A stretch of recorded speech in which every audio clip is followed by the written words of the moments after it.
శరణ్య దగ్గరికి రౌడీలు భోజనం తీసుకుని వస్తారు. ఇదిగో భోజనం చెయ్యి అని వాళ్ళు అంటూ ఉంటే, కట్లు కట్టేస్తే ఎలా రా తింటారు అని శరణ్య అంటూ ఉంటుంది.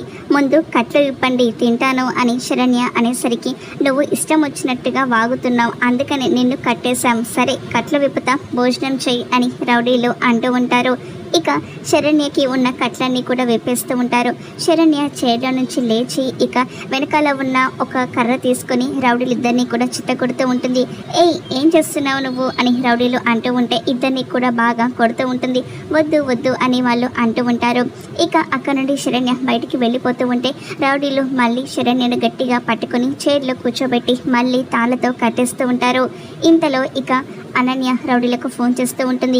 ఏంటి అక్కడ సిచ్యువేషన్ అని రౌడీలను అడుగుతూ ఉంటే, బాగా కొట్టింది మేడం అని రౌడీలు చెప్తూ ఉంటారు.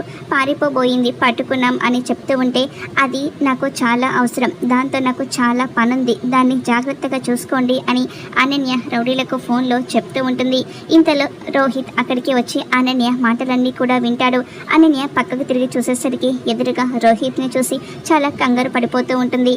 మరి అనన్య నిజస్వరూపం రోహిత్ తెలుసుకుంటాడా లేదంటే ఏం జరుగుతుందో చూద్దాం. వీడియోని లైక్ చేసి ఛానల్ని సబ్స్క్రైబ్ చేసుకోండి.